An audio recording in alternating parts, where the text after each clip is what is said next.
Бірде қолымды қатты күйдіріп алдым. Табан астында не істерімді білмей тұрғанымда, анам картоптың қабығын аршып шикілей күйген жеріме басты.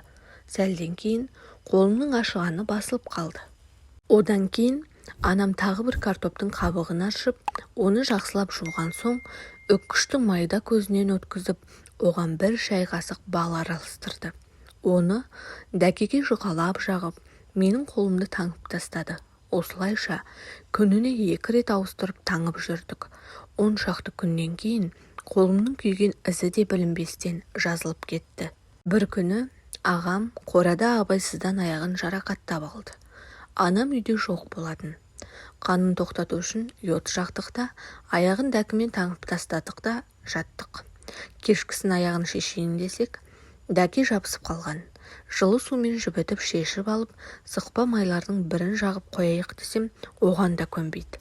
Сол жабысып қалған дәкімен анам келгенше 2-3 сағат жүріп қалды. Аяғы ісіп кетті. Анам келген соң, ағамның терісіне жабысып қалған дәкіні жылы сумен жібітіп, жайлап шешіп алды да, үккіштен өткізілген шикі картоп пен балды араластырып, іріңдеген жеріне бетпен таңып қойды.